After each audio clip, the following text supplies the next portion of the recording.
Mba, nnam za ajụjụ njụrụ gị. Ịnụrụ ife maazị Nnamdi Kanu kwuru na obodo na-acha atụ Jesus bụ the poorest country in the world. Eziokwu ka ọ bụ asị? Yes, I believe him. I believe from him. Thank you. Ngwa na-aga n'iru. Ke ihe a Igbo, ke religion, ke your religion. Ọmụ Igbo onye omenala ọkwa. Ma ịma agbara nzọ ọ typical onye omenala. Igbo onye omenala ọkwa ya. I follow your life. Though at times I don't comment. I follow your life steady. I feel them gave you condemn on Jesus. Me book onye omenala. I follow them yeah, so I hope them be ebe mmadụ nwụrụ ibupụta picture onye ahụ ịkọwa na Jesus egbu onye ahụ. I feel them gave out these two things. I love from Matthias very, very well. Here on you come government and all that. Moves are the home and all that. 100% true. My hair tight in that again. My all this tight. And when the eager mother or not got church, but all the atoya church get help ya. I gotta put the person. All those things Matthias all the 100%, the 100% okay and truth gone. But these two aspects, he condemned Jesus before. Now, mother want itinye post on ya kukuwe. This instead of you to narrate what you want to narrate, get a picture on ya. You meant to go here. And obuni get into even kureba. Ask him na 100%. Na condemn a Jofes that he weft a picture on young round. No kumake na sana Jesus a man anka. I condemn me 100% and be on a live video. I condemn me your first up on that particular one 100%. Listen to work condemn 100%. But one on young murun, if you bully want to go to connect Jesus more church more begin. If I do something that can kill anybody. So I condemn that particular at 100%. And then where Peter Dochium, I will make your first up on a food. See one who said this if a pink picture, madam. Most na chim. The sentence na akpọrọ m na phone si anwa nne biko kwụsị ife gbasara ife dị otu ese nwa Pete dochie akpọrọ m na phone mana enwe ofufe m chọrọ ịgwa onye ọbụla the problem enwe na Nigeria bụ na enwere Christian nọ na Nigeria ife enwe bụ people na amaro their left and right reason nju ogwe na people na amaro their left and right che ka nkọwara gị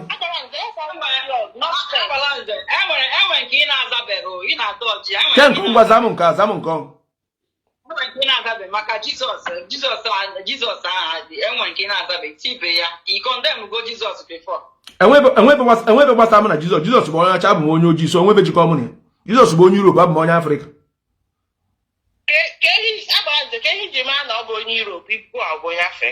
thank you check am bịa akwa sị na Jesus bụ onye Israel akwa ya Jesus bụ onye Africa mba Genti achọ nka mụrụ bilu ọgụ a n'ụtụtụ a as a Christian na Bible kedu onye obodo agwaga na Jesus si orugo mụ rapụghị aka ịnọkwa Europe ọ bụrụ onye ncha jụga jụ nwere ike isi arapụghị aka Jesus as a Christian nwe ma Bible kedu ebe agwaga na Jesus si Jesus, he landed. All from Israel, then he landed. Chero ka mbịa nne m ụda ajụjụ ị na-aza na arụ m afọ nsị gị Jesus kedu obodo o si kedu obodo Jesus si kedu obodo Jesus si nwanne ọ bụgodị na Israel abụrụ Europe fa na-esi Europe abụ European Cup so chọkwa ngwa ịfa na Europe maka Europe na-agba bọọlụ fa na-esi Europe agba Jesus Christ bụ onye Israel and mind you ka m gwazi unu ife before enwe Israel akwa mana isegen okay enwe ajọ ọzọ nchọrọ ịjụ ndị baanyị biko na kedu ndị weta Christianity na Africa ada enwe anyị nọ Finland kedu ndị weta Christianity na Africa Europe ka obodo na Europe ka obodo European countries somehow with the kedu obodo onwere ife dị ka European country kedu obodo British colonized anyị ha butere anyị Christianity ndị Britain hey chere akwifu ya ọ bụ na nna unu nso awụọ m unu mmiri kedu obodo kpọọ afa dị obodo kedu obodo Germany, Belgium, Adam ọ bụ na nno nso agbụ m mmiri na bucket ụwa unu ejeche nji akwa ndị mmadụ edebego Portugal na unu edebezia Portugal because na ndị mmadụ edebego Portugal na edebe Portugal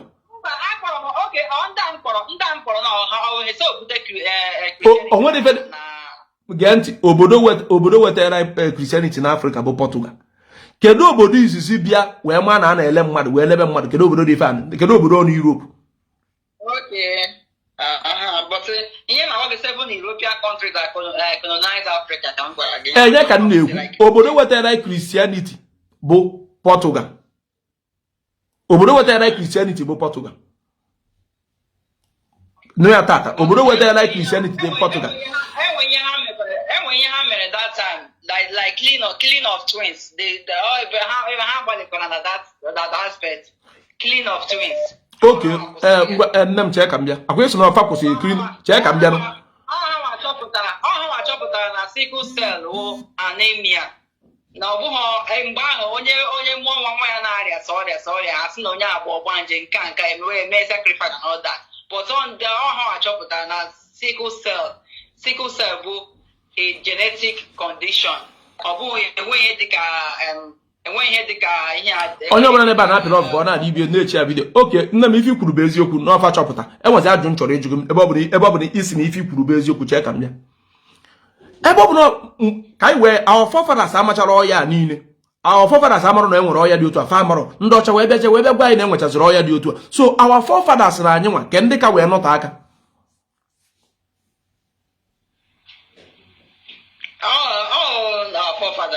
so ebe ọ bụ na our forefathers amarụ na enwe ọya dịcha otu a and ọya afọ na-egbufa fe wee ka na-anọta aka anyị nwa masị na enwesịrị ọya dị otu a anyị nwa na-anwụ ọsịsọ ka eji mkpa ike ikwu maka ya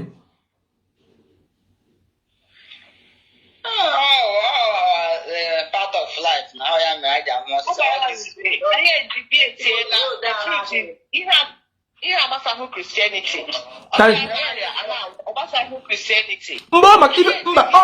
maka ife kwuru onye bute editin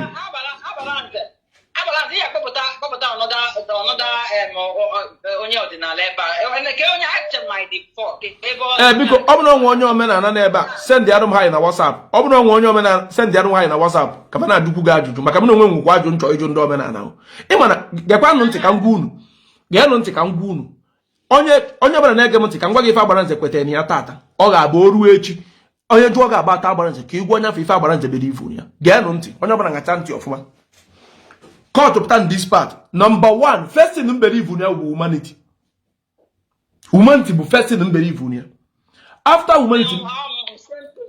humanity mbere ifu na omenala but not omenala before humanity first ka m kọwara gị nji obere ifu na humanity first reason nji obere ifu na humanity first ka anyị wee kịta na mmadụ na-abụ na anụ ọgụ mbịa ebe afọ mmadụ asị na onye nke a bụ onye ụka onye nke a bụrụ onye omenala ka m saịdị arụ onye ụka mma saịdị onye aka ya dị ọcha achọrọ m ịma ma ị bụ onye ụka ma ị bụ onye omenala onye mma saịdị bụ onye aka ya dị ọcha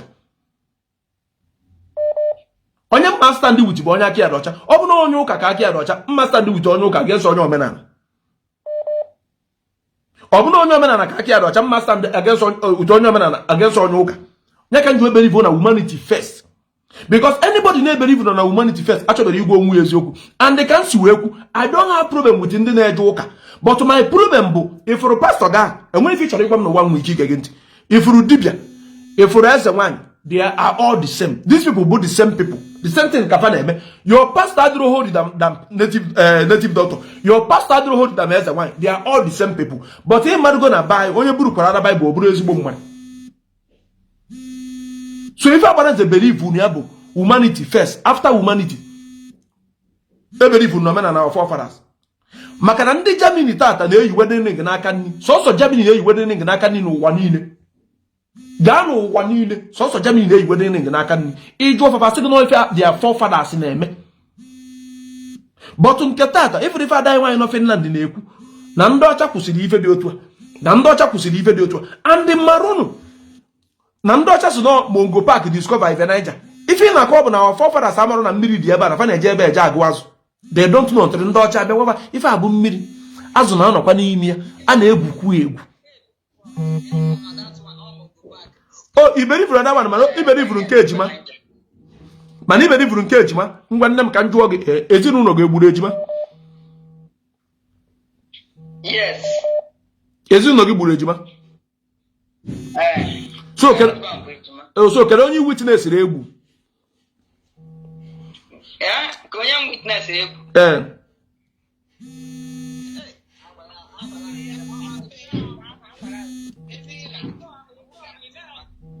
don't have his ese it's 1960s and all that. Okay, ngwa chee ka njụọ gị ajụjụ ị mara isi njụọ gị ajụjụ mbọsị na-eme program one day dịkpọ sị m yes na egburu ejima nsị na witness na ejima egbu ọsị m wee sị ekere onye witness ife gwara m na mpịa gwara ya na egburu ejima ya na mpanyanwa gwara ya na egburu ejima ya wee jụọ ya rone ka mpịa na sị na mpịa dị 80 years so ka efi nwee ike ikwu maka detin ọ sị na mpịa gwara ya na egburu ejima njụọ ya rone ka mpịa na sị na mpịa dị 80 years mwa bụ na history ka m gụta that one na egburu clean of twins kedu onye gị ahụ esere egwu kedu onye nye gị ya kedu onye dere ya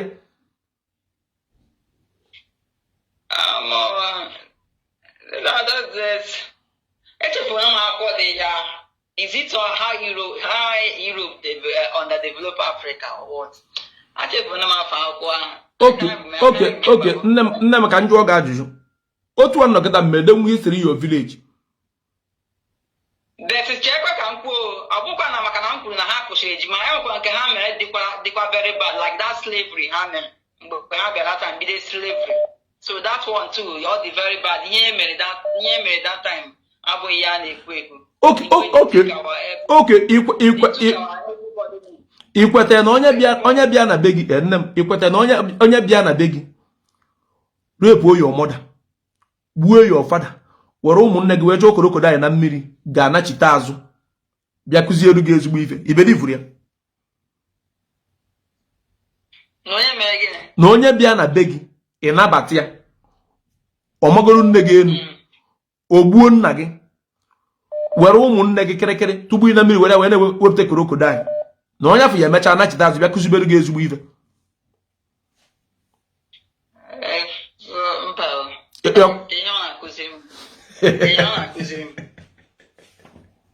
Okay, thank you. Nne m chekwa ka m bịa akwa isi na ibi na Finland ibidote Christianity bịa na Africa you won't be a Christian so aga na ebe ahụ. Okay, so ịma na okay ụmụ Igbo ga-anụ ntị ka m gwụ na ife ada nwaanyị kwu ada nwaanyị be Kristian mana ọ sị na mmadụ chete oto Kristian wee bịa na Afrịka na onye afọ ama nkwe bụ Kristian ni azụ na iche ya eche the reason eji wee weta ya na otu o si wee bịa na ya na-ekwe wee bụ Kristian ada nwaanyị kwu ọbụrụ m ndị Kristian ka ọ bụ na ichete oto Christianity si wee bịa na Afrịka na ya na-ekwezi wee bụ Kristian na ichete chee maka otu o si wee bata na ya na-ekwezi bụ Kristian onye ọbụla na-apịla ọfụ ka ọ na-ara ibi enu ada nwaanyị ka njikwa gị ajụ akwa ibi na Finland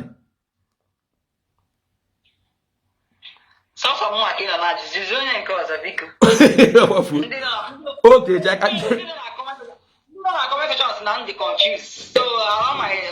asịkwu na mmadụ nwe m dị confused chee ka njụ onye nke ọzọ asịkwu na mmadụ nwe m dị confused chee ka njụ onye ada nwaanyị nọ UK ka njụọ gị nne m akwa ịma na ndị US kịta mana gị na-ekwu okwu na ndị US na-enye ndị Ghana nsogbu na fa ga accept gay na ọ bụrụ na fa accept ego na World Bank ama na-ebinyezife ego amara m ma something like that.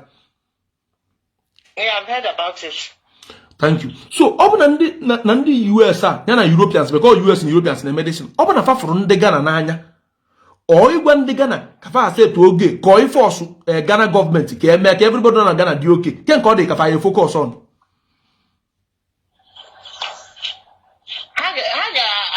focus on the patronize ha ka ha nwee ike ime accept because all ha na-eme they buy people off to accept what they want. You want to even cover? Asking kai we kita.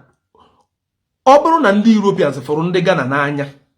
Ọ ịgwa ndị Ghana ka ndị Ghana mebe gay ka ọ bụ ịgba mbọ ka fafa na gọọmenti ndị Ghana mee health system everything na dị okay na Ghana. Kedu nke fa ga-eme na Ghana?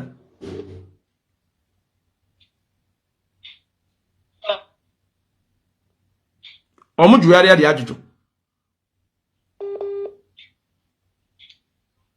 Ọmụ jụgharịa dị ajụjụ.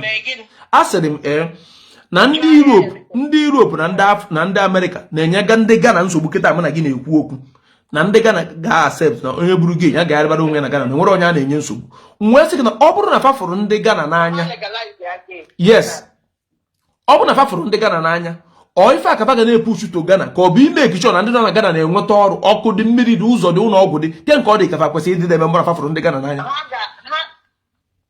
Ọ na-ahafụ ha n'anya, ha ga na-eme ka obodo ha na-aga, ha ga-enwe ọkụ, nwee health system, nwee because ihe awụhụ priority.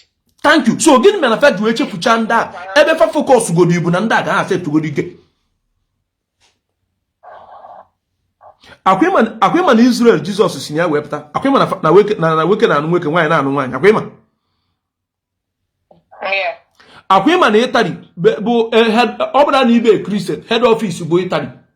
Akwịma na nwoke na anụ nwoke, nwaanyị na anụ nwaanyị. Akwịma na nwoke na anụ nwoke, nwaanyị na anụ nwaanyị. Akwịma na Portugal nwoke na anụ nwoke, nwaanyị na anụ nwaanyị. Akwịma. Cheru ka mbịa. Just cheru ka mbịa no. Cheru ka mbịa. Akwịma na Portugal nwoke na anụ nwoke, nwaanyị na anụ nwaanyị. Efe okwu ka m na-ekwu.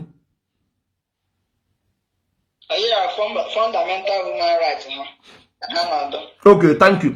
Akwịma na ndị Christian ndị ọcha, akwịma na ndị ọcha bụ ndị Christian na fa na-anụ onwe fa, nwoke na anụ nwoke, nwaanyị na anụ nwaanyị. Akwịma that one. Yes.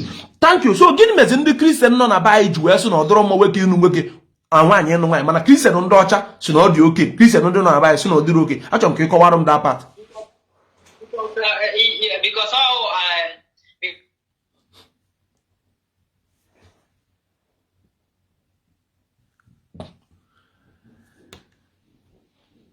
ana m echere biko kọwara m ya.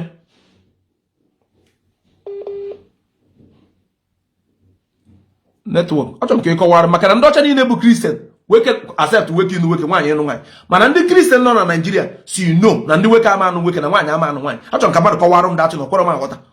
And fenche bụ Christian in the body of Christ.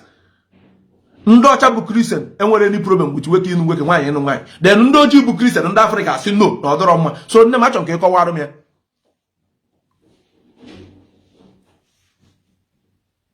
Amaka na manụ ife ị na-ekwu. Anita ịnọkwu ya? Biko na ọ bụla nwe Christian na-anụ olu m ya kọwakwa olu m. Gịnị mezi?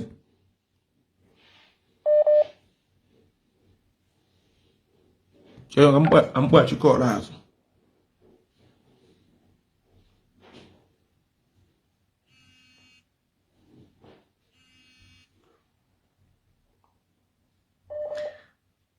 Biko na onye ọbụla chere kọọdụ adị m oke mkpa. Onye ọbụla chere ugoro enidi m ịkpọ ọchụ ụmụnna anyị nwaanyị azụ. Onye ọbụla chere ọka mụ na fa mma n'ọnụ, biko onye ọbụla chere ọka wazagodo ajụjụ a maka ekwu ajụrụ ana m ajụjụ Igbo fana bụ mie mmiri. Oo ndị be anyị chere n'ụlọ ajụ m ajụjụ fana bụ mie mmiri at the same time. Enyi ka fa kọwara mfe merụ ndị ọcha bụ Christian.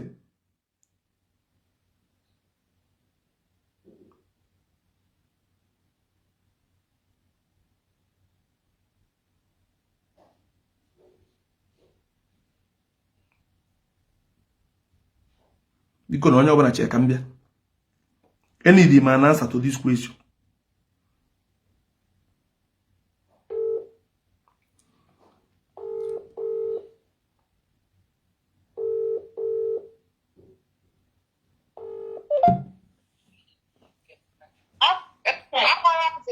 Nne m. Nigeria, network otu data ha na-awọk echekwa m asị m biko gbanye na-ebu nsi ege ma ọ na-eme mọtụ nutuo biko asịrị m gịnị mere ndị ọcha amaka m ijikwo nke gị asị m gịnị mere ndị ọcha bụ Kristian ji wee accept nwoke ịnụ nwoke nwaanyị ịnụ nwaanyị mana ndị Naijiria bụ Kristian sịrị mba so achọkwu nkọwa ndị ọcha niile bụ Kristian accept ya mana ndị ojii bụ Kristian si no achọkwu nkọwara m agbara nze akwa ịma bifo a na-emegodi nwoke ga-alụ nwaanyị nwaanyị na-alụ nwaanyị akwa ịma ndị ọcha na-alụkọta onwe ha akwa ịma na cousin na-alụ cousin because ọ omenala ha onwe ihe ha hụrụ ya chere ka m bịa ko obodo ndị ọcha cousin na-alụ cousin ko obodo ndị ọcha dị ife a chere ko obodo dị ife a ko obodo ndị UK mma na onwe ndị Filipino na-alụ cousin mba adị m ekwu okwu Filipino anọ m na Germany ejego m 23 countries in the world so na-echi aka enwere ike ịfụ dịba n'Europe ka anyị na-ekwu ọdọrọ na Germany ọdọrọ na Switzerland ọdọrọ na Denmark ọdọrọ na France cousin na-ada anụ onwe ha ndị UK ebe a sef na-alụ cousin ha na-alụ thank you chee ka m bịa nne m chee ka m bịa asịrị m kedu ife merụ ndị ọcha bụ Kristian nwoke ji anụ nwoke nwaanyị ji anụ nwaanyị mana ndị ojii bụ Kristian ndị Igbo bụ Kristian asị na nwoke ịnụ nwoke adọrọ mma nwaanyị ịnụ nwaanyị adọrọ mma mana ndị ọcha wetara anyị Christianity si na ọ nwere ife ome gị mere o ji ọbụla abomination oh so abomination ya ka m chọrọ ịkọwara gị omenala onye ọbụla dị iche na omenala anyị ọ na-asọ nsọ cousin na ịlụkọta even onye gị na ya nọ na the same kindred you can't get married but ndị ọcha ọ omenala ha so they can even if cousin can marry cousin gịnị mere nwoke na-agaghị alụ nwoke because so long as you are happy onweghị ha gbọrọ ya but anyị nwe omenala yeah so anyị na-ahụ ya as abomination mana ịbụrụ na onye omenala ibe Kristian mana ibe Kristian ịbụrụ onye omenala mana ịbụrụ onye omenala but na Bible yeah ọ sị gị ofu nwoke ofu nwaanyị can you shut up ọ sị ofu nwoke ofu nwaanyị sorry na-aga n'iru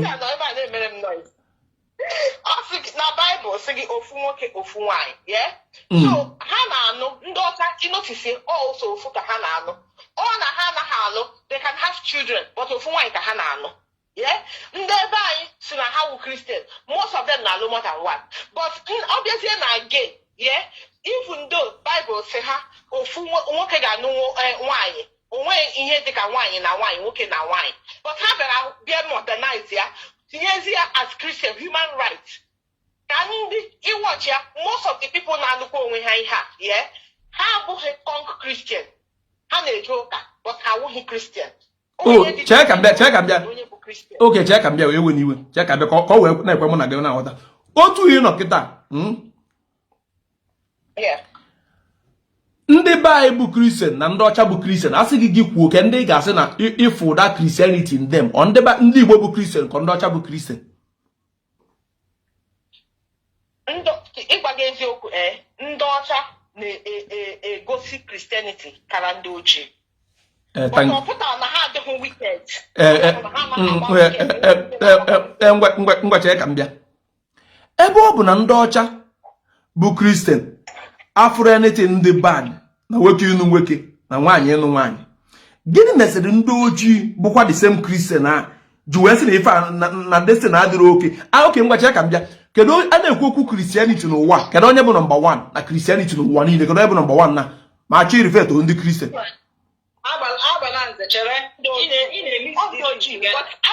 asịrị m mba chere ka m bịa ịghọtara ife m na-akọwa omenala gị ọsị nwoke lụọ nwoke ọfọgodi nwaanyị lụọ nwaanyị omenala anyị Igbo nweta gị ebe ọ dịka gị na nwoke onwe ife unu na-eme wee jiri unu nwanne udo adọrọ so ka ezi ihe na-ajụ ndị Kristian nọ na ụka nọ na Naịjirịa ọ dị gị ka ha ga-ama datị na onye ọsha ha ma ọ bụ onye na-agụrụ ha egwu na-anụ nwaanyị ibie ma ọ na-anụ nwoke ibie ha ekwe ka ọ bata na chọọchị ahụ daa egwu ọ na baịkọ n'obodo Igbo n'obodo anyị ka m na-ajụ gị. N'obodo anyị fa ama nkwe mana gị mere ndị ọcha ji ekwe ana ofu Christianity ofu ụlọ ụka akwa the body of Christ. Culture ha onye ọbụla nwere culture nke ya. They have legalized it, they have remodernized their human rights, and they've legalized it for people's happiness. Okay, ihe ga-eme people ha dịrị happy live for ha longer, let's give it to them. Ndị obodo anyị achọghị ya because ọ bụghị our culture. Does it make sense? Ọ bụghị our culture. So ha achọghị iji ntị na-aba ya. Even though ha na-eme ya na nzuzo, ndị abụkwa ndị som ndị ụka na ndị nọ n'ọchịchị ha na-eme ya na nzuzo, but they will not legalize it. Balance, but in the confused, they get confused now. This aspect. What am I already confused?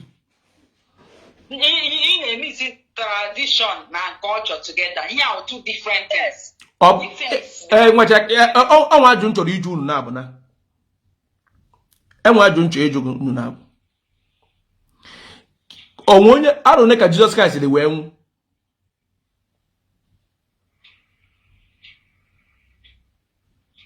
No, 30 something years. I'm not exactly years on.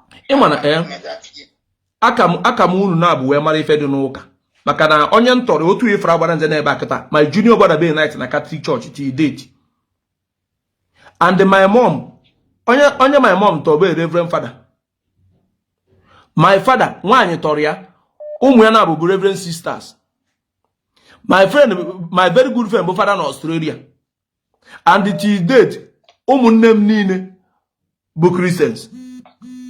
Mana ana m agwa gị kịta na isi na ibe Christian wee jụọ gị na arụne ka Jesus Christ dị wee nwụ ịmarọ as a Christian, just arụne Jesus Christ dị wee nwụ ịmarọ as a Christian.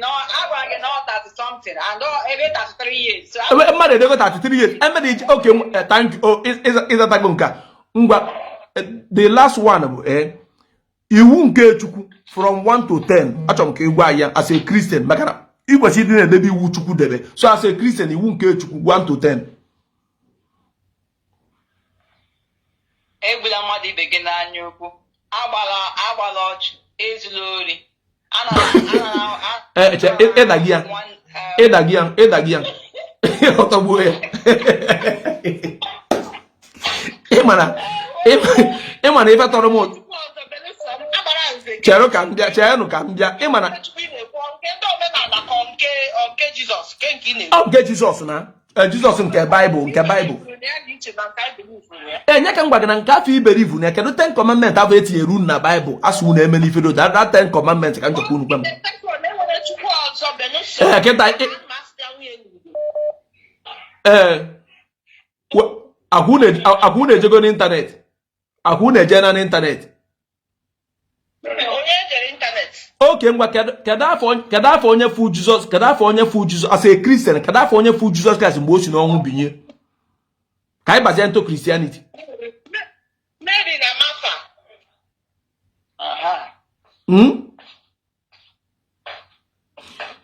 Kedu afọ king nyere ọda si gbuo kirikiri ụmụazị mgbe a mụ Jizọs?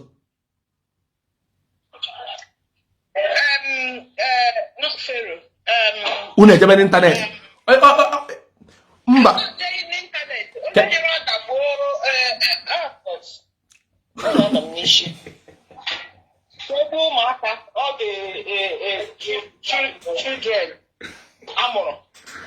lapụrụ papa Dabanaza.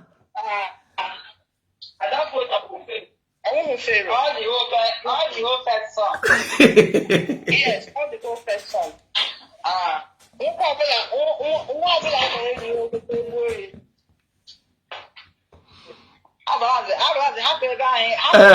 Ya ka alapụzi ebe a. Oke ngwacha ya ka bịa. Ngwacha nne m ka njụ ọga jụ.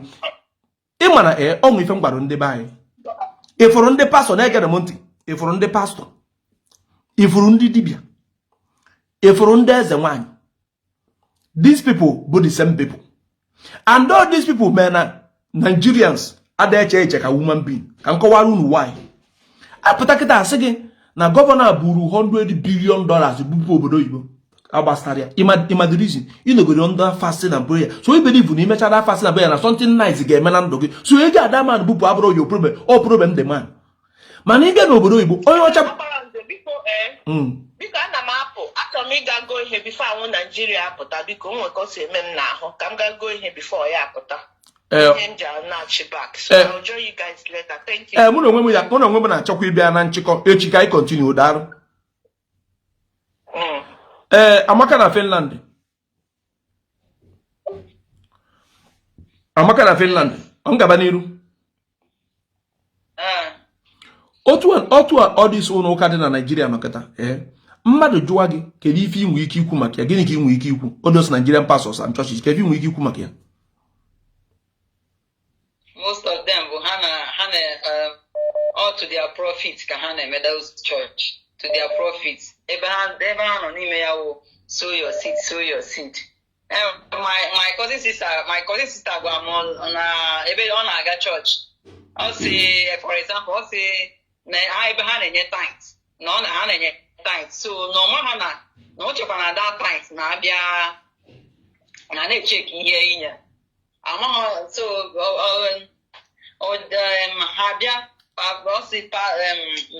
assistant to the pastor or the manager pastor say no kwesịrị iwelite tithe enu. No kwesịrị na-ewelite tithe enu na tithe ọ na-enye na depo. I was surprised. Kezi nke a na-ajụsi kezi ka otu ha si wee maazị na neke. Okay, nne m biko enwe ajụ nchọ ịjụ gị. Ajụ achọ m ka ịza m ya. Isiri ime eji ofe Ezeaku. Eji ofe Ezeaku na Nigerian pastors. Achọ m ka ịza m ya with clean mind. Otu ibi na Finland, at least if you go the world. Ife eji ofe Ezeaku na-agwa ndị mmadụ. Ya na ife Nigerian pastors na-agwa ndị mmadụ. Kedu nke ọ dị gị ka? Ọ ya ka wee bara ndị mmadụ uru. Eziokwu mụ na ihe ezi ofe job na-ekwu ọkwa 100%, 80% ya would keep it on the go. Man to us 80% ya, but just two things on them now like than that two things be very critical, or the very critical and minimus. So I go now ya it's good to go. Okay, so if na akọwa na if eji ofe Ezeaku na-agwa ndị mmadụ ka mkpa nwa kakwa inyere fa ka ife Nigerian pastors na-agwa ndị mmadụ, mana enweziri ife na-abụ na-eme dị very bad. Yes. So inwe ike ikwu ife na-abụ afọ na-eme dị very bad. Okay, it's not you have the picture mmadụ. You have the picture ndị nwụrụ anwụ. That one mụ na onwe m condemn kwuru that one 100%. So the second one. Na Jesus ahụ na-adị akpa. Okay, yeah, Jesus ọ na-adị akpa afa. Jesus, every time Jesus omene agidi religion ndị mmadụ don't need to castigate it. Leave people to believe what they like. Onye ọbụla onye nọ n'ụwa nwere all the free ife ihe ọ chọrọ ife ọgwụgwọ dị na oshishi ma okwute ka isi na ị ga-efe gị ife ị chọrọ ife. Okay, ngwa chere ka m bịa. Ka efi nwere ikwu maka egwu a ndị ụka na-agụ Jesus na you be oga, Jesus na you be oga, any other God na so yeah. Every other God na so yeah. Ka efi nwere ikwu maka egwu a. Ọ bụ onye compose ụdị egwu ka ị ga-aga onye compose ụdị egwu ka ị ga-aga ka ị ajụ that one ọwụ nwa ka ị ajụ. Mba, gụnwa ka m na-ajụ ka efi nwere ike ikwu maka dị egwu ọ dị oke mmadụ dị na-agụ ya. We have only one God in this world, only one God, the omnipotent, the omniscience, and the omnipresence.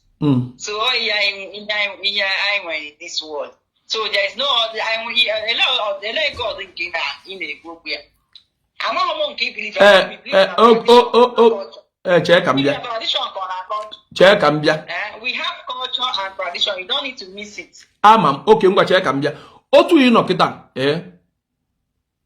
asị gị na Nigerian pastors ifefa na-agwa ndị mmadụ gị nyefa percentage na ifefa na-agwa ndị mmadụ ka ndị mmadụ nwee sense ka ndị mmadụ bara onwe furu. How many percent ka ị ga Nigerian pastors? For let me say church na agbalịkwa n'ikuziri ndị mmadụ moral. If ị na-ekwu abụrụ ajụjụ ndụ gị.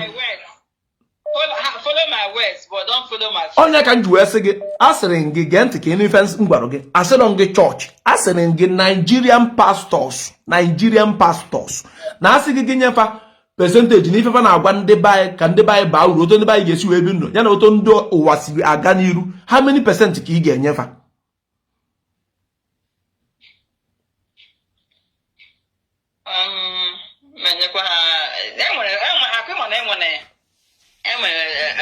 Real pastors, real pastors, ndị fake kazi ndị kpọrọ m afa real pastors ịma. Achọrọ m ịkpọwa aha maka ndị comment section. I don't need it. Ị na-atụ ndị comment section egwu. Maka ndị comment section. Mana ara nche ka m bịa akwa ifo na ndị comment section na-adị bad.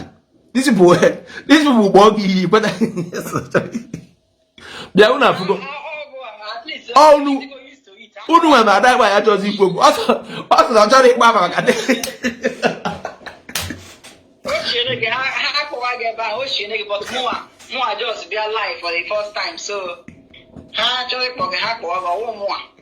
ọkwana fada afụkwa gị anya soso olu gị ka a na-arụ soso olu gị ka a na-arụ ị na-agbarụ fa ọzọ marụzi abụrụ egwu atụ soso olu gị ka a na-arụ ị na-agba ọzọ marụzi abụrụ egwu atụkwu ebe ka m gwa gị eziokwu ị mara ndị na-ada eme vidiyo aghọtara iyi ya na-agba otu o si eme ọ na-abụ uru na-akpọ mmadụ iyi ọ dịka ọ dị fecha ofu onye n'ime n'ụlọ na-akpụ iyi nwata gị tukwube gaba na asị gị gị kwuo okwu ndị mmadụ kpọọ gị iyi nwe ike gbuo onwe gị inwe ike gbuo onwe gị enweghị ike ịkpọ mmadụ ihe ọpịa ka ahụ nọ nja na-akpọ mmadụ ihe azụ ọ na-ede ihe na-ede ihe na-akọ mmadụ na-agọ mmadụ ifu mba. I don't do that. Ọya mere mfụ ndị na-akpọ mfụ azụ ha bịa dewe na awụ na ọmụ maka ha na-akpọ itinye egwute mbikọs anaghị akpọ mmadụ ihe. Oge ife na-ekwu bụ ya ọkwa na fada afụkwa gị zọsọ ịma ndị a na-akpọ iyi ya ofifi ya ma ndị a na-akpọ iyi ya so many of them bụ ezinụlọ fa na wee to nwee ka o si wee dị ụfọdụ bụ komiwe kasị onwe ndị na-ebe a sọsọ iyi ka fa dị mma ya ife sọkwa gị kwu fa ga na-akpọ gị iyi fa kpọgide gị fa akpọ ya generation fa akpọ ife niile mana ife mere fa na-akpọ m iyi ya nwere ife ọ na-emetụta m na-arụ bụ na ebe ọ bụ na pastọ nọ n'ụlọ ụka si ndị mmadụ fa wenye foonu fenu ka ekpe ebere ka ego baa na dia foonu woman beings eme ya so fa na da woman beings mee ya fa na-akpọ m iyi ana m afụfa ka ndị afọ nwee ncha foonu enu ka ego baa na dia foonu so ife fa na-akpọgodo iyi negret ya so mana adị m happy ese otu a na isi believe kwe na enwere ihe dị wrong na Christianity bụkwa na the same thing enwekwa ihe dịkwa wrong na tradition na enwere Christianity na bayo if Christianity nọ n'Europe I don't have any problem with them mana enwere Christianity na bayo ife mere enwere Christianity na bayo bụ na ndị pastor sef a na-agwa ndị members ya eziokwu ebe a ka obido enwere ndị ọzọ chọrọ ịjụ gị about tradition because he believe in a tradition. Enwere ọzọ chọrọ ịjụ gị ị na-anụ jụọ m i believe na enwere ike ịkụ mmadụ ọgwụ kedu ụdọ ọgwụ ị akọwara m ụdọ ọgwụ maybe akọ mmadụ ọgwụ enwere like ndị side ụnụ ndị kedu ka bụ ndị side unu Anambra anyị gwagada bụ onye Anambra steeti ama m na ịgba onye Anambra steeti ịma maka oke otu ị nọ na Finland na enwe ka isi wee na-asụ asụ na onye nọ na-akụ na nwụ ike che ma kerifa na-akpọ dị adị the Finnish woman na-asụ mana ka anyị napụ side ahụ so isi na meberivu gịnị I believe in it na agba mmadụ pin abịa agba mmadụ pin ahụ ka ihu onye ahụ ya abịa agba na even step a na-emekwa agba bet so do you believe on those things and do you believe in they nwere ka a na-akpọkwa afere do you believe on those things because anụ m nọ ndị dibịa na-eme ya do you believe that na onye ahụ na-enwe ire Attire bụ ọrụ elephantiasis na asụsụ oyibo afụnugo m onye ọcha ọ na-eme na Germany ebe a ofu ụkwụ ya bụrụ nnukwu ibu lekacha so nwee na-ajụ onye ọcha anụnwa Attire ka a kụrụ ya ka ebe nwere ike ịkọwara anyị na nke ahụ nye ka m gwagara m afụgo onye ọcha mbụ ana m asị na a na-eme ife dị otu a ka m fụziri onye ọcha dị tin mee so mụ na onwe m wee dịzia confuse o mekwuziri onye ọcha na be anyị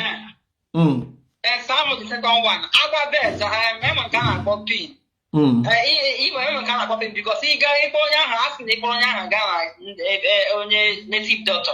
Now I never touch you. He can have the pin. I never touch the pin. Can you look at that? Pin I never put that. If you go near with the pin now. John didn't come at such a higher. I don't go ask him. Go on if you go. Asking him, okay, now ask him. Thank you. The same way to assess a Kamoa Sikwa, what you use when I come on women super well, Manafun be mother to a web their pin now. What you use to ask where I come on women super well.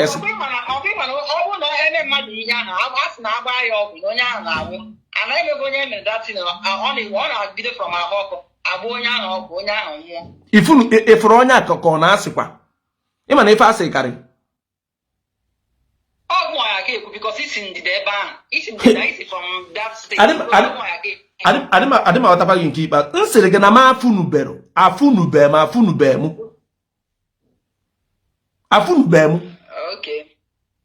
okay ngwacha kan thank you ngwacha kan ja is common in Anambra state every time okay so in your comment section now so if onya kwube eziokwu na mgbasa na dị confused kita onya asọ dị common na Anambra state obodo eziokwu ngwacha ka mụ ajụzi ya gị ikwete na mmadụ wenye fonu enu ekpere ego abata na fonu ya ikwete nna biko believe ka m nke ahụ onye let me wrong alert ma maybe ndị church member nọ n'ebe ahụ sigiri tinye na akaụntụ onye ahụ na nwetago alert I don't know. Okay, thank you. I don't know. Ikwete na mmadụ wete sticker na amado na moto ya agba ya egbo nwere ife ya eme Chineke nna ma eziokwu amarakwa m because ndị mụ na ha na-ebe abịasị na-emezi m na-adị confused like enwere m friends ndị Finnish people friends ha bịa ebe ahụ tinye this program ha na-eme n'Africa ebe a na-eme deliverance and all that so ha na-akọwaziri ha na-ekwenye na-eme ha na-ebelieve ha ya to watch it ha na-asị no don't do that I don't know. Okay, enwe ife mmadụ kwu mmadụ so na weta sticker mmadụ na gas were gas a sie nri for 2 years that sticker agwụra gas agwụ ndị mmadụ na-amụnye na-akwa aka n'ụlọ ụka ikwetere ife dị otu a si ekrisi onye need DJ Shaikia I believe that one. Me and my bag maka pin. I don't know why you are dodging it. Look at the I think na ma maro na ma funu bero. Okay. Okay, anụmanụ nọ ndị agụrụ na-eme pin nwa ka m si anụ mana ma funu me nwa na-ajụ ọ bụ na ndị agụrụ na-eme pin Peter Obi wee nọrọ were ya na-egwu egwu na court ọ da awụwa ndị judge pin na court ọ da awụwa ndị INEC pin na court ọ wara na-egwu egwu akụrụ ya jesaida akụwa ya jesaida anasụ n'obodo o si agụrụ nwa kacha wụ pin nwa n'ebe niile Peter Obi nwa onye agụrụ o wee nọrọ otu a wee mee ife emere ya ebe ka pin nwa na-adị na agụrụ dị akwa na nji wee dị confuse but akwimana enwere mgbe Fada Mbaka jiri Bible ọrọ mkpọ ị na-ebe afọ okay thank you mgbachi okay akwimana akwa ọkọ ji akwa wee tiwe akị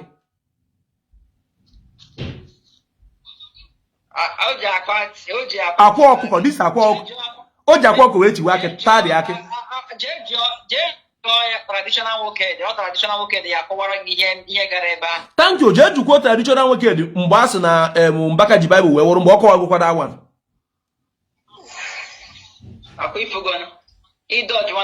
ada jụrụ m question ịsịrị m na Mbaka ji Bible wee wụrụ ige ntị ịsị na Mbaka ji Bible wee wụrụ mgbọ anọrọ m ebe afọ ịnọrọ ebe afọ nwesị gị na atịkwa na akwa ọkụ ji akwa wee tiwe akị na ikwetekwarụ esi m jee jụọ traditional nwoke nsị oke jee jụkwa traditional nwoke maka na ịzara nke m anọrọ m mgbe agbara Mbaka ebe oke ka onye vidiyo ya kedu onye vidiyo ya mgbafụ wee fụ na agbara ebe ọrụ Bible wụrụ mgbọ ịnọrọ ebe afọ mụ anọrọ ebe ọ gara viral so ekwulela ya ọ gara ada o ji ya agụ egwu Okay, thank you. So in akawa na nke akwa ọkọ so na oji akwa wee tiwa aki na ọgara viral afia wee na-ada ebe niile. Enwe onye Igbo na-anụ afọ akwa ọkọ na oji akwa wee tiwa aki ọ na ịda anụ ya.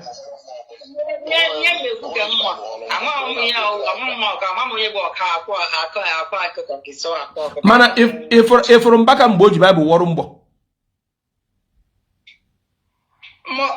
Okay, ngwa ndị m cheka mbịa anwa ajụ nchọrọ ịjụ gị anụrọ m na ntị ka na ọnwa ajụ nchọrọ ịjụ gị otu ihe nọkịta ọ bụrụ onwe ebe a na-agba egbe na ebute ife dịka trailer Bible ya na bulletproof si gị buru Bible wee gafere ebe a ka ọ gị yi bulletproof wee gafere ebe a ke nke ihe yi wee ga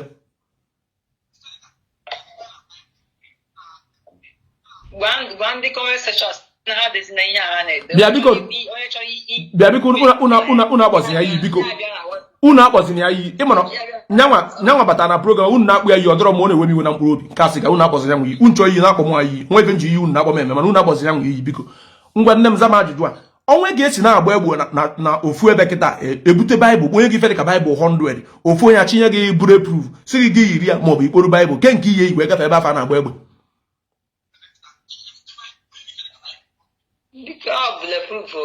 gịnị meziri ihe na-ebu Baịbụl ebe ọ bụ na Baịbụl bịa lapụrụ nwaanyị asị ya gbara eze confuse one bill lapụ nwaanyị agwago m ya ọgụgụ isi ya da arụ ọrụ sọsọ ife pasta bụ ịkpụ mmadụ iso adị m atụpụrụ ya ọnụ ma chọdụ ụmụ ndị otu apụta soro kịrịkịrị ụmụaka na-akpọ iyi ka ezi ife ọ ga na-akụziri ụmụ ya ya mere m enwere time for ha so isi na ihe eji wure proof gị mekwa na ime mbu Baịbụl ebe ọ bụ na Mbaka ji Baịbụl wee wụrụ mgbọ ana ibe Kristian so gị mere na iberibe na iburu Baịbụl agba ga egbara mgbe a ga-abịara Baịbụl gị nke na-achọ na buru proof because Mbaka nwere as him is an ordained priest.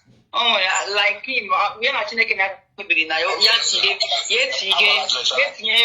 Bible ahụ n'isi ya mgbe ahụ na ada so ya na Chineke na onye Chineke okay check me so go as a Christian you believe na iburu that Bible na that Bible ga-esave gị mana ibelieve na bulletproof ga-esave gị mgbe that situation bịara ihe pụtara m n'obi ka m na-eme ọ bụrụ iburu Bible mburu ọbụkwanụ na ọwụ iburu bulletproof ma eburu mgbe ndabere na that situation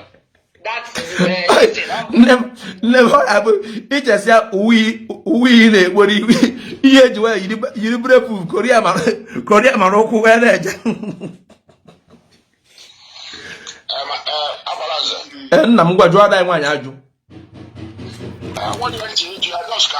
ga-esi n'ihe ọ na-ekwu wee gwuo okwu ịghọtago onye na-ekwu okwu ọ bụrụ na nna agwụ ya okwu because ya sị na onye nwere ntị ya nụrụ ịghọta amin na o nwere onye na-achụ Christianity o nwere nsị onye ọbụla ya ekpe n'ihe ọ chọrọ ikpe mana onye na-ekpe ihe ọbụla ọ na-ekpe ya na o nwere ihe a na-akpọ ọgụgụ isi Chineke nyere ya onye ọbụla because ọ bụ na ịnachi back mgbe enwere iron age ma stone age ndị mmadụ na-eweta okwute kụkọ okwute ọnụ okwute enwuru ọkụ ha etinye afịfịa jiri amụrụ ọkụ mee ha chọrọ ime iron age bịa ha eyuzuwe aka ha wepụtawa iron jiri arụwa wipon chụwa anụ na-efe iri onwe ha so maazị m mgbe abịazi na this our generation now mgbe everything dịzi ndị mmadụ adịghị yuzizi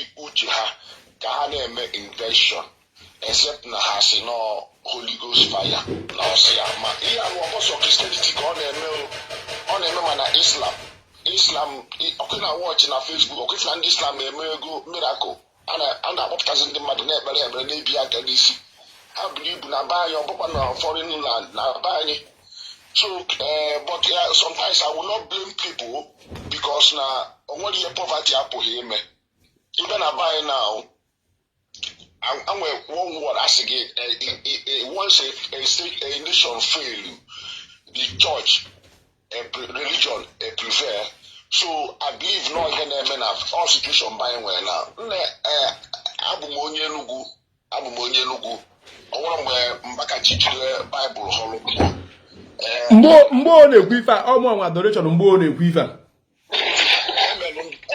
emerụ Mbaka ataki ma onwekwa onye nọ mgbe emere ataki a mana ịmago that time enwere lot of problem enwere lot of cultics problem n'Enugu mgbe ahụ a na-agba egbe aghara and Mbaka na Chimaroke were misunderstanding. So I think Mbaka na just sympathy that time from people, you know, because the people job in where so they see and so Mbaka stage a lot of things.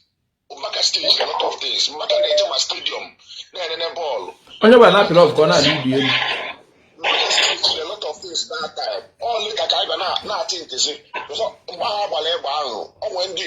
I believe na that time na Chimaroke na roll with the school ndị na-agbata nwa egbe na school so all you believe that time. So Mbaka wee jee side a wee stage na onwe ndị ọkpọrọ afa n'ihe mme ga-egosizi ya Baịbụl si n'ụwa obere nwa nọ na moto ahụ mgbe atụrụ na Baịbụl họrọ mgbọ a na-egosi ya. So nne m ihe ahụ ọkọ mgbe ahụ ọfụlụ a ka a bịazi na-enyochezi ya wee fụ na all those Mbaka art mgbe ahụ bụcha for his own gain, all gain nke ya ka o ji ajịjị ya niile, you know. So I don't think na AK-47 aha agba na ọ bụ na egbu to kill Mbaka a ga-agba ya gbacha ya gbapụ ma pantị oyi n'ime. So ọbụla nọ ihe o ji mgbọ Baịbụl họrọ mgbọ mana atọrụzi ya to miracle Mbaka ewuwezie draw many people. Even na adoration mgbe ahụ mgbasị na agba poisonous gas na adoration. I don't believe it. I believe na biko jee nka bịa biko ofufe ga-emenụ bụ na ndị omenala bụ ụzọ eziokwu. Biko Matthias ga-akwụsị iwepụta pikchọ onye nwụrụ anwụ. Sọsọ pikchọ onye nwere ike iji na-ekwu distin mụnwa na ọnwa ya bụ onye na-ayị arụ agwa onye afọ ya jee ụlọ ọgwụ onye afọ ajụ onye afọ nwụzi ya mana ọ bụrụ onye nwụ by accident. Amaranze, you know, my people na bịa na-asị gị omenala bụ ụzọ eziokwu. I don't think na many people nọ na baị na-eme omenala na klamọ omenala bụ ụzọ eziokwu ama ihe bụ omenala. Ụfọdụ ma ụfọdụ amara. Omenala bụ ije tụọ ọjị, taa ọjị, gbori ike nke gị ọbara ma o mee ofu ihe. Omenala bụ omume. Ife ọ bụ na omenala bụ omume onye ọbụla ma nke a. Gịnị mesịkwa netwọk? Geenụ m ntị, that particular one eji ofe eze akụ n'ime once you know to it. Mụọ ba gbara nzi enwere ike n'elu ụwa ịsọpọtụ that one. Mana ọ bụrụ ma ime ka ndị be anyị nwee sense, ọ bụrụ ma ime ka ndị be anyị risi n'ụka woman being, eji ofe eze akụ bụ number 1. Ọnwụ ife na-aza stand ya ndị ka wee nwee ego, ndị ka wee fụ ụzọ, ndị ka wee mara ife a na-akọ gị ọnụ maka na ịchọ ka ọ dịrị fa na mma. If for that particular one eji ofe eze akụ I gave it to him, enwere onye na ya na-ama aka because ọ dị kịta otu ịnọ kịta ka anyị wee kịta iwe ọtụ ife dịka 50 million onye nwee wọtụ 1000 ị na-agwa onye afọ ka ọ bara onwe uru, onye afọ a na-akọ gị ọnụ ị ka stand ya ka na-agwa ya ọnya nwanne ọ dịrị izi mana nke iwepụta pikchọ mmadụ bịa na-asị na nke dị otu a ji wee mee mba family those people for that video obi ama dịfa mma. Ọ bụ na nwanne m o wepụta that pikchọ obi nwere ike ịdị m mma n'ụwa ana m eji onwe m amanye onye ọzọ. Ife a bụ onye nwụ n'elu mmiri ife onwe ike ịdị na-ekwu bụ na ọ gịnị mere na nwoke mee yiro life jacket, ọ gịnị mere na ọ bụrụ na Naijiria gọọmenti na-arụ ọrụ na mmadụ enwere ike ịba na mmiri wita life jacket ụdị nke ka ọ ga na-ekwu. Mana ịbịa kọnyezi gbasara religion ya konye Jizọs na konye nke dị otu a na ya mụnwa ba agbara ntị ekwọrọ na nke mana ọtụtụ ndị mana nwa nkwe tọrọ nchọrọ iju ndị Kristian ịmana ndị Kristian na ifere kwesịrị ịdị na-emetụ unu ka ngwụ ifere kwesịrị iji wee na-eme unu believe by the mention of that name Jesus every knee shall bow, every tongue shall confess that Jesus is Lord. And unu dey believe na you can fight your enemy with some Bible verse.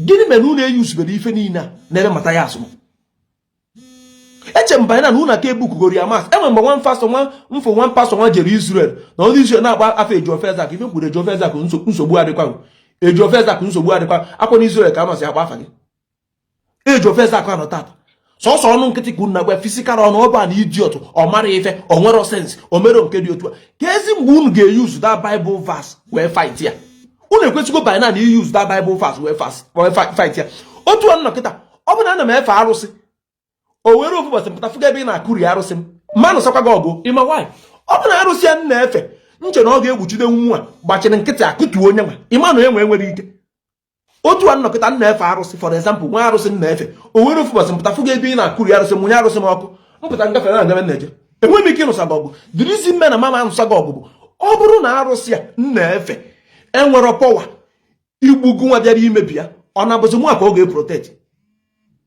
inwe ụdị sensị a ịfụna gị na ndị mmadụ ama na-akọ ọnụ anything spiritual enwe onye na-etinye aka na ya then spiritual fight that person ọ bụrụ gwa fight that person physical ị gaa n'India enwe mgbe ndị India na-egbu ndị Muslim imfekwu na ndị Muslim na-egbu efifa na efifa bụ chukwufa kedu ka ihe esi wee si na efifa bụ chukwufa ebe m na wee condemn ejo first ak 100% bụ iwepụta picture onye nwụrụ anwụ if ụda iwepụta picture onye nwụrụ anwụ a condemn ụmụ ya 100% ejo and ejo first ak mos kwụsị that one any na o mee video maka picture onye nwụrụ anwụ mụ ọbara nze ga-eme video against him a condemn nke afọ 100% iwepụta picture onye nwụrụ anwụ I will never support that. Because onye nwụrụ na accident can happen to anybody. Accident abụrụ because of religion. Accident can happen to anybody. If I don't know nwanne nwoke a ga-eme onye omenala. Number one person kacha eme omenala bụ na onye nwere na mmiri ya o yiro life jacket ọ mara egwu mmiri. That is ma onye aka ya anwụ. So ka anyị mara that particular one. Ọ bụrụ ma ụmụ efurefu ndị na-ede comment rapụrụ ọtakabụ na nda. Ọtakabụ na nda. Ọ bụrụ ebe dị ka Obi Kubana sị ma gbara nze you are an idiot iwe we ma Kubana chief priest ma ọ bụ Zulu Michael ọ bụrụ ndị kaadị 100 naira ndị kaadị 100 naira dị kọmentị enwere ife ọ na-eme eju ofeze akụ ga-akwụsị iwepụta pikchọ ndị nwụrụ anwụ ọkacha ndị nwụrụ na accident wepụta na pikchọ na Facebook na-akọ that one bụ 100% no anyị bụ ndị Igbo nwanne anyị nwoke nwụrụ na accident and that accident can happen to any Igbo person ma ị bụ omenala ife sọkwa gị bụrụ it can happen to you ndị nke a ga na-ekwu bụ ụmụ anụmanụ ga-abụrụ fa n'ahịa arụ agwafa by the name of Jesus na fa ga-adị heal why na ebube mmụọ nsọ kpọjere mmịa India why na Mbaka nyere fada 1 million fada wee mezuo ego wee jụọ obodo Igbo ndị dị otu a onye afọ nwụọ onye ka a ga na-eburu m mana ọ bụrụ onye nwụrụ na accident ịnọ n'ime moto kịta ịbụ onye omenala ịbụ onye ụka ịbụ onye isi ala moto ahụ accident unu uche nne nwere ike nwụọ onye ọbụla ga-amada awa because na Nigerian gọọmenti adọrọ mma ụzọ adọrọ mmiri adọrọ ọkụ adọrọ mana ọ bụrụ ma nke iwepụta picture onye nwụrụ anwụ mụ aba gbara nze si n'otu it ụmụ rifraf niile na-ede kọment konsisi ninu debere ejo fez akụ kọment for over how many years the guy na progress estate ebe niile business ya na afro rich nwunye ya na-amụ ụmụaka ọ na-ebi ndụ na-enyere ndị mmadụ aka ị na-amụgharị from one comment section to the other na-akpụ ya iyi onwero sense ise mad man afụgodo ngwa isi dị mma abalị ihe egbu mosquito ikwesịghị use Jesus use Bible fast Holy Ghost fire wee soro eju ofense ọ bụrụ physical I cannot fight for my God otu a mberi bụ na chi ndị nna nna ifa I cannot fight for chi ndị nna nna ifa o chi ndị nna nna ifa will fight for me because nyanwa bụ spirit mụ bụ physical woman being mberi unu na-aba ọnụ niile unu na-akọ ọ lack of understanding amụnyela anyị na poverty amụnyela anyị na society na-adọrọ mma so i change brain anyị take years o take ndị ọcha 500 or 1 billion years to make us to be useless so I ga-take kwa anyị nwa another years ime ka anyị dị zuru like woman being so mgbe unu na-aba ma comment unu can never hate you I can never hate any Igbo man or woman because of religion I can never hate any Igbo man or woman because of your comment in my why your comment na-egosi m na aka nwere m ọrụ mma arụ in future na maka ebidobere ọrụ ọ ife sọsọ your comment na-egosi m otu ọnụ kịta mgbe na-ewerusi gị iwe because na isi na mba na idiot because na isi na mba ewu and o doo m anya na ịkara m mma n'ọjọọ na ị chọrọ ikweta eziokwu because onye ka m mma ama akpọ m iyi onye ka m mma ya sị m agbara m za asị na eke o si wee dị onye ka gị mma can never insult you any day ịfụrụ onye mmadụ ka ọ na-akparị gị marụ na ị ka onye afọ mma onye ka gị mma can not insult you otu ọnụ kịta Obi Kubana ka m mma Obi Kubana can never insult me ọma nwee ike ịkparị Obi Kubana ya nwere ike ịkparị mụ so once na ị na-akparị m 100% I am better than you so mụ nyere pride ka mụ na gị na-akọ ọrụ gosi na mụ bụ an idiot because ị na-aga n'ụzọ kịta enwe onye ga-ama agụ ụra ị gafere nwa onye ga-ama gị ụrụ ya n'ụsị ọgụ because mmadụ pụta nwa ya gafesị agbara nze egoro onye gị na ya na-anụ ọgụ isi ọ dịkwa gị mma ife na-emebe gụ mana onye pụta kịta ka mụ na Obi Kubana na-anụ ọgụ onye afọ ya rasị na ma mara ife Obi Kubana ka ifere ga-eme ọ bụrụ mma otu Obi Kubana nọ kịta mụ na Obi Kubana na-anụ ọgụ Obi Kubana ka ifere ga-eme ọ bụrụ mma ọ bụrụ mma so otu aka ọ dị ndị a na-ede kọmentị ebe echego m mụ na fa na-aba mba ụmụaka ifere ga na-eme ọ bụrụ dem ada nwaanyị onwe iche ikwu nne m ka anyị wee chịkọ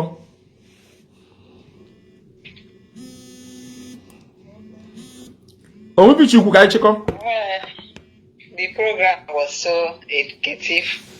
Daalụ. Ndị nọ na comment section na-ede their own opinion.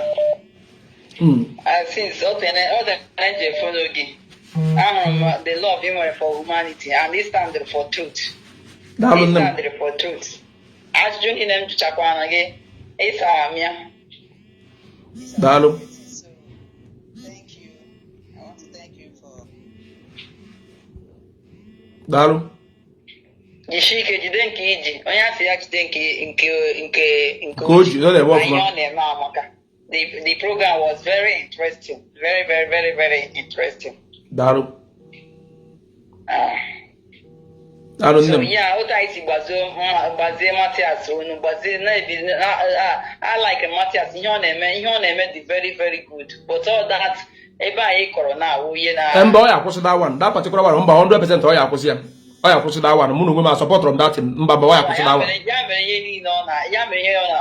All to go up to go. I cannot support that organization because that's Igbo Land organization. I cannot support because after I am no boy I can name so you never for humanity, not him.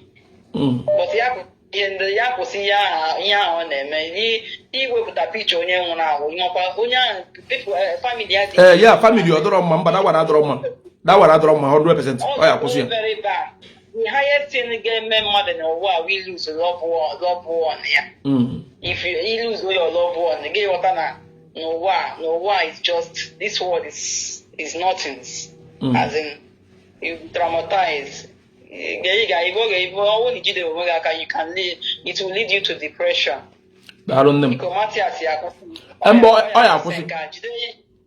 Yeah, today, but more actually was you are not a traditionalist. You are not a traditionalist. He cultural man. Our culture he do a traditionalist. Because he miss here tradition and culture. It's a different thing entirely. If a man will echi. Yeah, never remember my bogus na cho epo apukota. Ka ki we kuto ki we ka oto be fe echi ko wana ka nwe yezi aga answer. Daru. Take care. Yeah, daru. Bye. Una afurada nwa anyi kponu. Onyu ka obu. Una afuru ka mu na ya koro onu. Una afuru ka mu na ya barumba. Una afuru ka mu na ya kporu yi. Juzi onwe gu muri fru afa na akpo yi. Ogosi oge na fa bro woman bi. Onye mu na ya na-ekwu okwu kita ba ada nwa. Onye Igbo ka obu. Mu na ya barumba. Mu na ya kporu yi.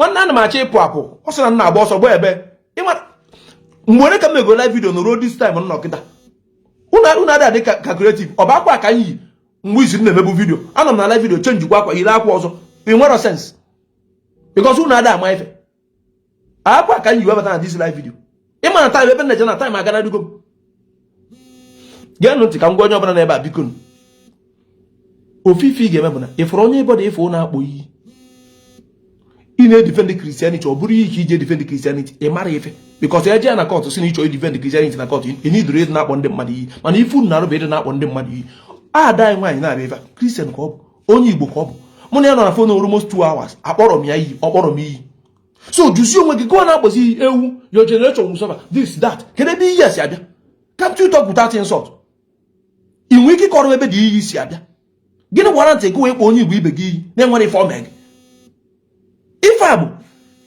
yes na you like Christianity mo asị na Christianity emodisi nkọwara gị gụwa akọwara m kebe iyi no kwesị bata ya unu enwe ike ịgba ebe iyi no wee bata kwesị bata na edisi na unu na-eme mmadụ pụtagoro isi na pastọ ga-amara ife ọ na-eme isi na pastọ gị na-eme nkọ ọ sị na pastọ ga-ada eme nkọta kedu ebe iyi no wee kwesị bata na ya kedu ebe hatred no wee kwesị bata na ya nke bụ na ị ga-akpọ mmadụ ibe gị asị ebe ọ bụ na na-ekwu maka onye esi rapụ data idiot ebe ọ bụ na na-ekwu maka onye rapụ onye ala kedu ebe ọ dị isi no wee kwesị bata na ya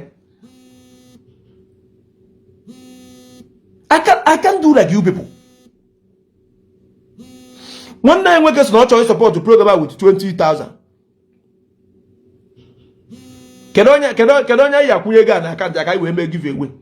Chinedu in online. Ya can pin do comment. Chinedu in online. One day we get na you go give away. Chika mbe give away. Chinedu in online o only gift. Only gift in online. Chinedu in online, Esther in online.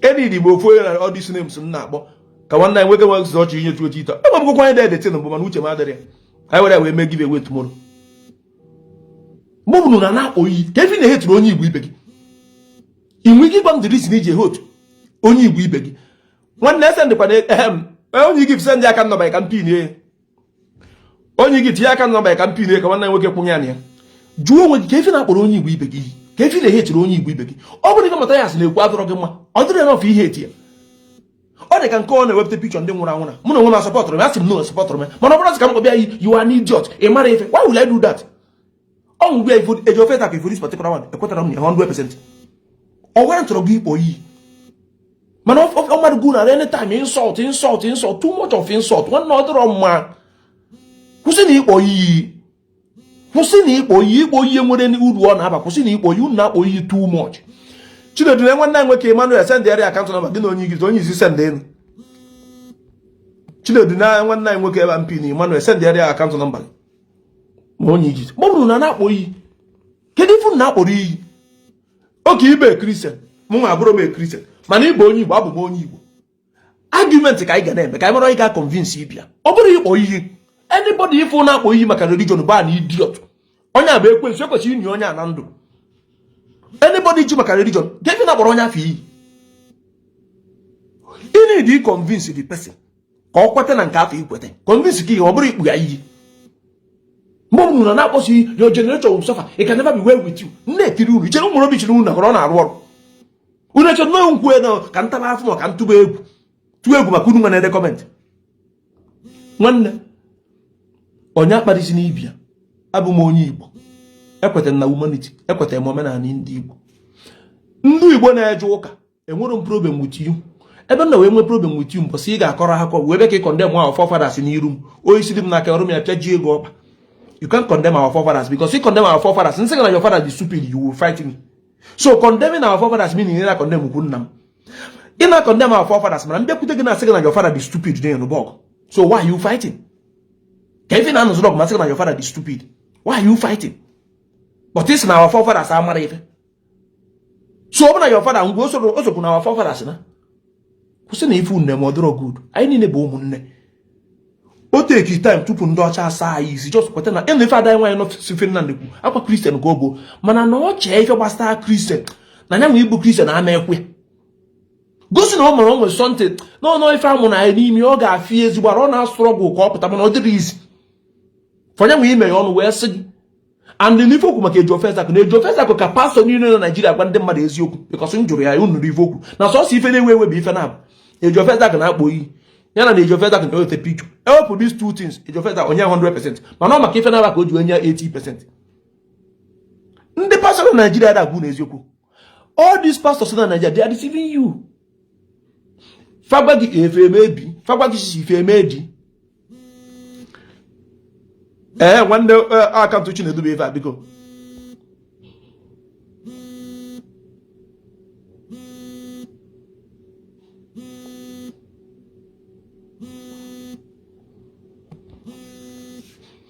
ụmụ Igbo mma rapụ unu enwere ebe m chọrọ ije ana m asị na ọ ga-adịrị anyị niile na mma anyị gbuo n'aka nne anyị ga-ekwute anyị gbuo n'aka ekpe anyị ga-ekwute anụ chọrọ anyị ọsọ akwa na ọkpa anụ aka anyị ata emegide na mmadụ ekwụna ka mmadụ megide ka mkpụrụ obi nwanne anyị nwoke zuru ike na ndokwa amị eji ofeza ịbụ onye Igbo ị na-agbasi mbọ ike onye sị na ịda agbani n'ala Igbo nwa na onye ime ido pụrụ gụrụ mana ayọ m chọrọ ihe oge bụ onwe ka onye Igbo si wee nwụọ ma mmadụ si wee nwụọ ọkacha ndị nwụrụ na accident biko ma ndị nwụrụ n'ọya biko eji ofeza ewepụtazi na pikchọ ọnya biko ka m na-ayọ ewepụtazi na pikchọ ọnya maka onye sọpọtụ oge yes na ị na-ekwu eziokwu ị na-ewepụtakwa pikchọ aghọtarọzi m ya maka omenala bụ ụzọ eziokwu ị na-eme anyị nwanakwa n'akụ ka na-enyogodo enyo ka anyị ma orugo mgbe a ga-adọ gị vam maka na ọkwọ ndụ anyị anyị nwekọdogodo ka na observe godo omenala bụ ụzọ eziokwu anyị ka na observe go ka anyị ma vam oge ebido mana nke iwepụtagodi pikchọ mmadụ bụ nke ị ga-akwụsịgodi 100% wepụ aka na nke ahụ maka na enwere onye isi dị mma kwesịrị sọpọtụ na da particular one maka onwere onye nwanne ya ga-anwụ na otu nwanne ya nwoke asị wee nwụọ iwepụta pikchọ na-ekwu maka onye afụfụ vidio ka obi dị ya mma ọ dịrọ good ọdụrụ ogburu ọ bụrụ ma eziokwu ị na-agwa ndị be anyị eziokwu and ị na-eme mana n'iru gba mpete n'azụ and ị bịara na Facebook ka ndị be anyị fọgọ na anyị bịara Facebook ibekwafe eziokwu agwa nga na-abịa n'ala Igbo ndị kwudosiri ike Maazị Nnamdi Kanu gacha eji ofe second person bogwa mụ ọba gbara njinyere gị n'iru akwụkwọ ezoro m ezo because 98% na-akpọ gị ịdị better than them yet stand there na-agbafe eziokwu omero gị ka ị back ya out and ị in a better position ị nafa n'iyi in a better position ị nafa n'iyi because ọ bụrụ Bible ka ibunyi mebe ife ụka o doro m anya na ị ga-adọkọrọ all the members in the person of Nigeria but they will not believe because one bụ inwego name asọ onye na-enyere ndị mmadụ aka iwe burukuzie Bible na-etipụzi Jizọs n'enu ya ike dịka ụdị crowd ka dị na kọntrol na Igbo tata eji ofe eza ọ bụ na Bible ka i buru ụdị crowd ya na kọntrol na Igbo tata only today I talk to Chineke suo gị ọkụ only today ka ị bịa with your brain only today ka ị bịa with your brain mụ nwa ba agbara nze nwere ife nji mmadụ ịfụ m n'anya emewu onye afọ na m n'anya ịfụnanya ịfụ nke uru ọya bara m onye ịfụ m n'anya ka m nwee ego ka ịfụ m n'anya ka gịnị mee nke bụ eziokwu ka m agwa gị onye ka m ji wee gwa unu si unu na ife nkwụ na ya bụ humanity first after humanity omenala anyị maka na eche ekugo m obodo niile na-aga n'iru taa ife afọ dia forefathers believe ka believe ruo tata na Germany fana iyi wene ndị n'aka nne si na dia forefathers na-eme na China na Japan na gasị obodo niile cheki isi obodo niile accept ife ọfụ they are all suffering. They are all suffering. Africa niile ebu na Israel na Christianity cheki efanja niile from A to Z vana tombo yari ima why I focus on spiritual instead of physical. Why that the problem I na suffer bụ physical na ọ bụrụ spiritual. Onya me shop gị na ada ije na nke dibia nwanne ịmana ọ na-adị mma ọ ike mmadụ ju amara gị ewere wee marị onye ọbụla ga-abịa na Facebook idere rubbish comment ọ sị gị ihe ya onye a bụrụ ezigbo mmadụ onye achọ ka ndị mmadụ fịa ka ezigbo mmadụ nwanne otu ifo m ka ndị the only thing mee m face to face dị iche my personal life na social media life enweghị ya aza nwunye ka anyị wee pụọ Chineke esuo m ọkụta enweghị ya aza nwunye ife dị iche my personal life na social media life so ofife dị iche so ofife dị iche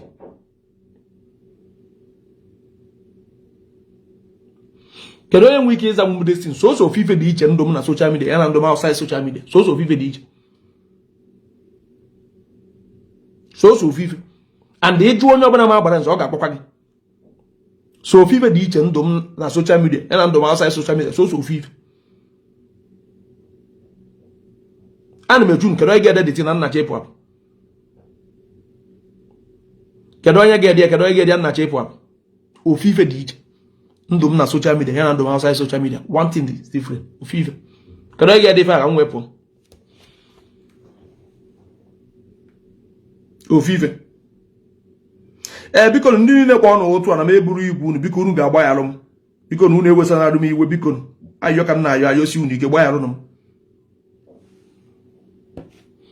ọ bụrụ ya ife dị iche ndụ m na social media ya na ndụ m outside social media bụ na ada m eme argument ebe agbakọrọ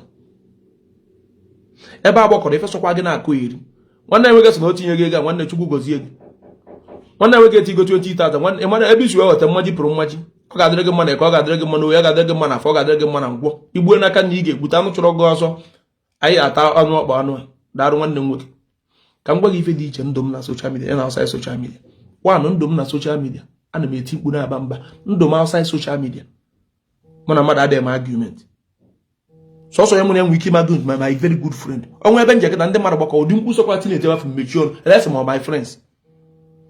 Number 2 adị m eti mkpu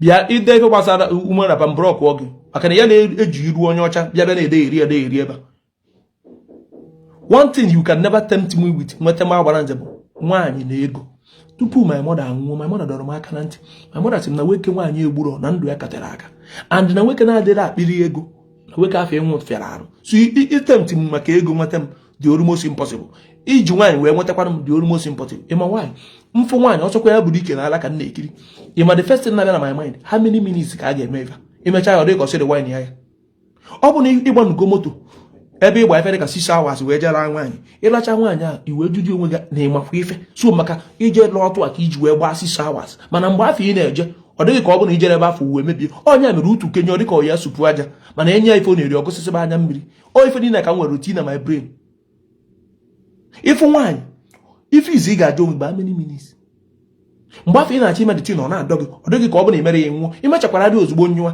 dịka ọ dịghị ka ọ sịrị wine ya ọ bụ na ebe ị ga-anatere ezigbo aka ike agwụrụ ọtọgwụ dịka mgbe afọ ka ị ya agbakọbazi agbakọ so ọ dị mma ka ị were ya wee zuo onwe gị ofu ebe mmasị na mụ agbara njem nwere problem mana m na-eti mkpu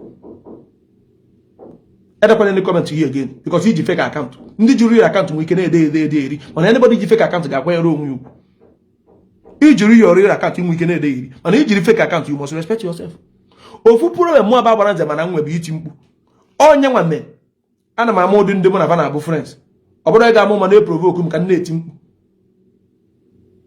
o iti mgbe na m ada ewe iwe enwere ife sọ gị ma ya m tata ka m tinye mgbu after 5 minutes ọ pụgo m n'obi enweghị m ike iweru gị iwe more than 5 minutes onye ma ibego na my comment section dee something mkpọọ gị tie mgbu nchefuo ala mmadụ abụrọ ọkụ gị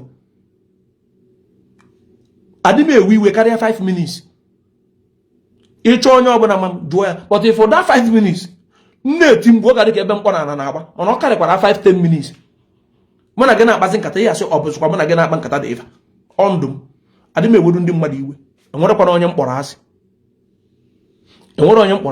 enwerekwana onye nchọkọ ọkpọ m asị mana ịchọzi ịkpọ m ịkpọ m onye ọbụla ịfụrụ ewepụta pikchọ nwata gbara nze isi an idiot this boy don't know anything jụọ onye afọ mebi na nkwu maka past ya o ife na-ewu ya iwe ekwu maka past ya ana m akụziri ndị anyị ka esi enweta visa mana ndị mmadụ na-ayọ m na-akpọ m na fon nwunye fa nọmba ejenti ekwere m enye ndị mmadụ nọmba ejenti ọ bụrụ na m enwere nọmba ndị ejenti na-eme visa mana ekwere m enye mmadụ ịma nwaanyị m nwere nọmba onye ejenti nye ya kịta ịkpọ onye ejenti onwe ike na-aga ego ọ bụ na visa apụtara ihe fi na ego afọ inyere na onye m pesentaji ya and ike nji aka ọnụ ike nji aba mba adọrọ ma mara m akụ onye maka na onye isi gị na ife dị otu a mana nke i were nọmba onye ejenti nye gị I can do that mana ị nweta visa kpọọ m na fon ọ bụla mma asis nyerụ gị aka mana enweghị ike inye gị nọmba onye ejenti because onye ejenti a lie ego gị ma ọ bụ na ọ gara kwụ nsi wee ga ị ya na-ekweta na m enwetara 1 naira n'ime ya ihe efiriri na o nwere ego onye ejenti a nyere m so achọrọ m na mmadụ ịkọ ọnụ achọrọ m na mmadụ ịba mba achọrọ m ibi a very quiet and peaceful life onye nwa anọgo m na Facebook going to 4 years na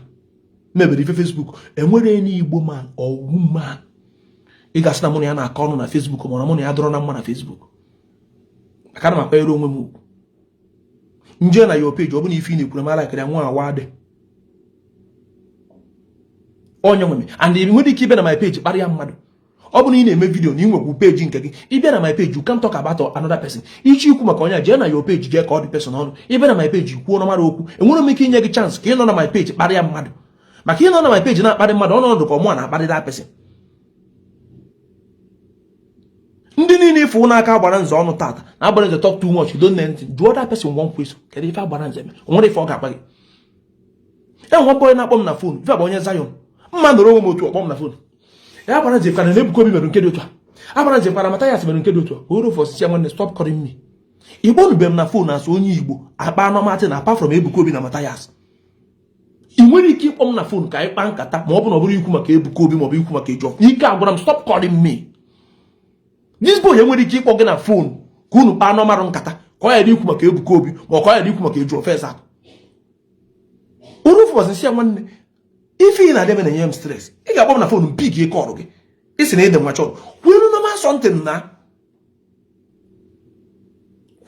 sọntịn na ka onye Igbo ife ị ga-anọ bụ ifekwkwata vidio bata ya sị m ya kịta oke nsị nwanne achọ m ụdị ife ọ bụrụ ụdị nkata ka m chọrọ ịdị n'akpa achọrọ m ibi ndụ m asị ewu mbi achọrọ m ịdị na-eti mkpu ụmụ Igbo biko m ma arapụ unu ọ ya dị na anyị ebela vidio na mgbede ka anyị mee give away na mgbede ọ bụrụ ifero bere Agbara Nze Media ịgba mbọ ka isoro Agbara Nze Media ka isorokwa anyị na TikTok na-apịrị ọf ka ọ na-adị ibi enu unu atụsa ozi a ewezi n'iwe onye ọbụla nọ n'ụwa bụ kansa n'ime arụ ya iwe kansa gị nwere ike ịpụta iwe diabetes nwere ike ịpụta iwe ofe ọya nwere ike ịpụta ewezi n'iwe ịmara na onye na-akpasị gị iwe pụọ otu ihe na-afụ ma n'iru m na social media ọ bụ na iru m na-ewe gị iwe anọzara na my page jee na page ọjọọ ze na anụ ọ ga-adịra anyị niile na mma ka emesịa